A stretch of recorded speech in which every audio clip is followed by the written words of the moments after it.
Chapter 175. Intellectual Objections.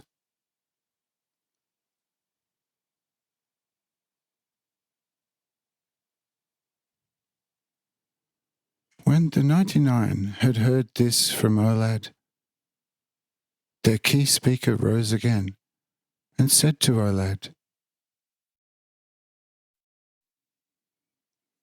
"Basically, you are not wrong. Of course, only if you look at it more superficially. But if you investigate it more deeply, you have just told us the most contradictory nonsense in the world.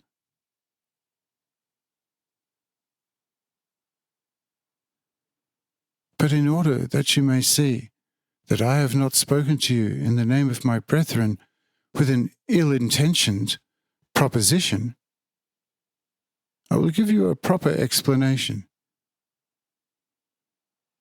If you can refute it, we will all immediately accept every law from you.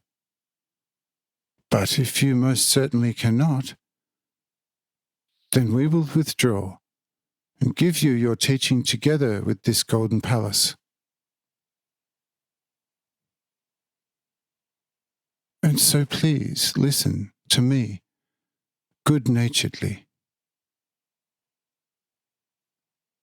With regard to your recommended recognition of God, I say to you nothing but, try to put a whole mountain at one time in your mouth, and then swallow it with one gulp. Do you think that this is possible for you? Or scoop the whole sea and all the large rivers into a small vessel? Do you think you could do this?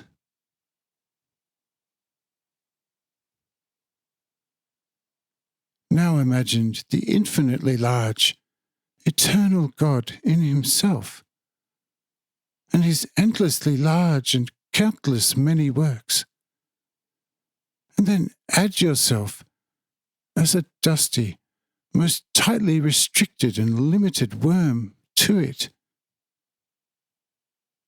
Tell me, how do you fare now with acknowledgement of the eternal, infinite God?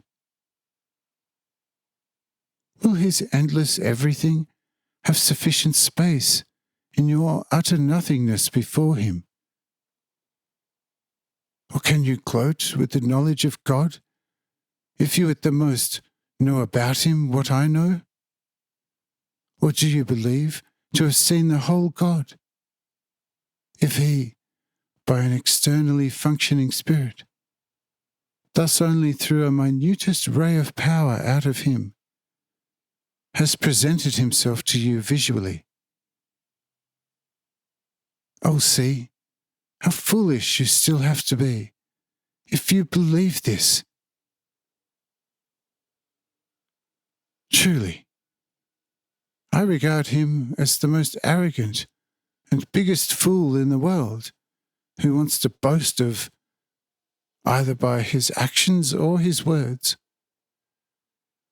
that he strives to either get to know God, or that he recognized him already. What appears to be strongly the case with you, since you have recommended the recognition of God in the very beginning, as if you were, God knows how much, convinced already of the advantages.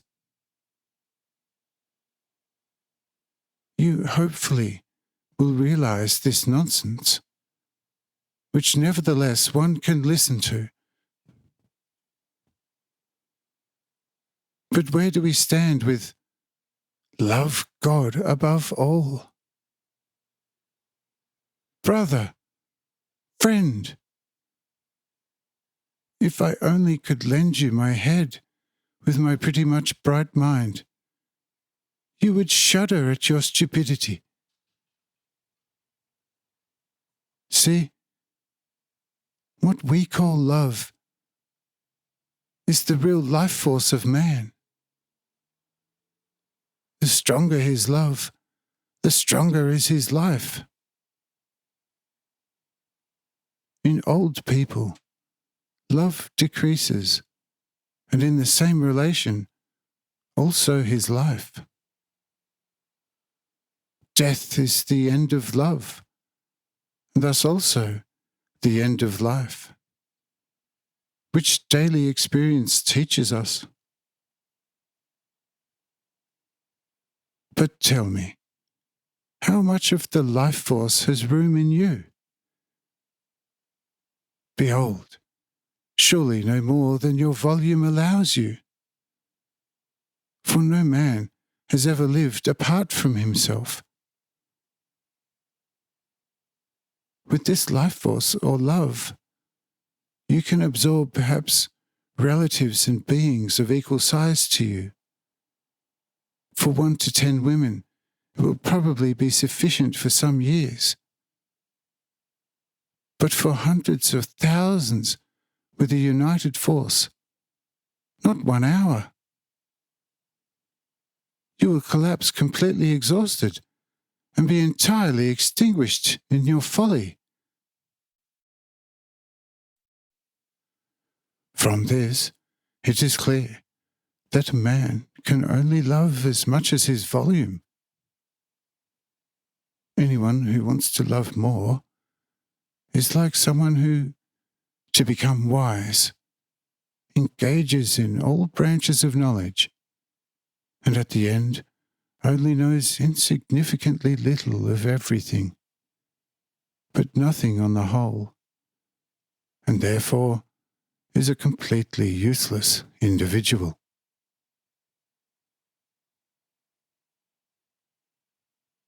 But you demand that we should love the infinite God.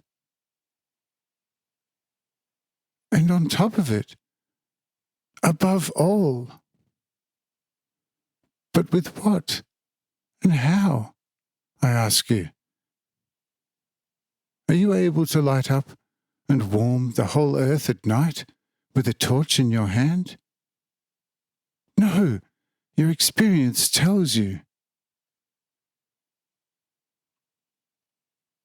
But how do you want to push the whole, endless deity into your chest and then warm and illuminate it, and in the end even expand your love beyond it?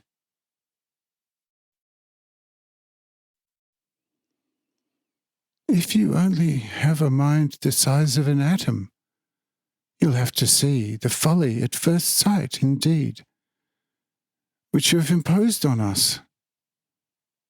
I ask you, therefore, that you take to heart this my clear objection, and thereafter arranges other dispositions for us, because you should not make us your fools